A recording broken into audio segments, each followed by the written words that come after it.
The village of Ravenspire had been abandoned for decades. Overgrown paths, crumbling houses, and an eerie silence draped over the land like a forgotten curse. No one dared to step foot there after sunset, except for Daniel. A journalist chasing forgotten legends, Daniel believed that fear was nothing more than superstition. He had heard the stories, whispers of voices echoing through the night, calling out to lost souls. But to him, it was just another tale to unravel. Armed with a flashlight and a camera, Daniel crossed the broken bridge leading into the village. The moment he stepped onto the damp earth, an unsettling feeling crept into his chest. The air was thick, heavy, as if the village itself was watching. He started filming.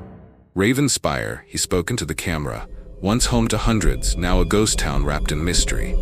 Tonight, I uncovered the truth. As he moved through the empty streets, the wind carried faint whispers.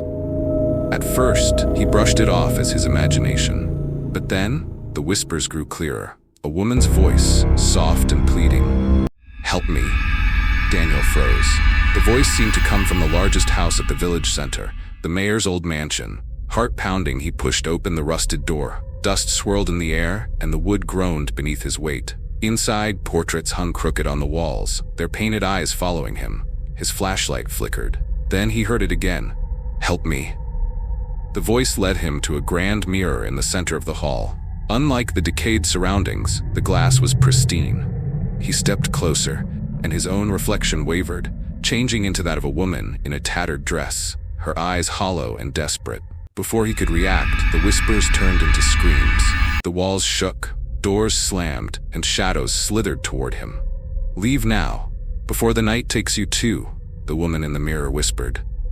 Daniel stumbled backward, his breath shallow. He had come seeking a story, but now he was part of it.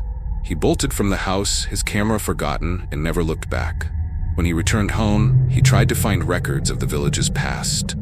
Buried deep in the archives, he discovered the truth. Ravenspire's mayor had betrayed his own people, locking them inside the village when a deadly plague spread.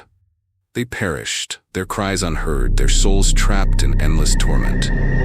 Daniel never spoke of that night, but one thing haunted him: his own reflection. Every time he looked into a mirror, he swore he could still see her, watching, waiting.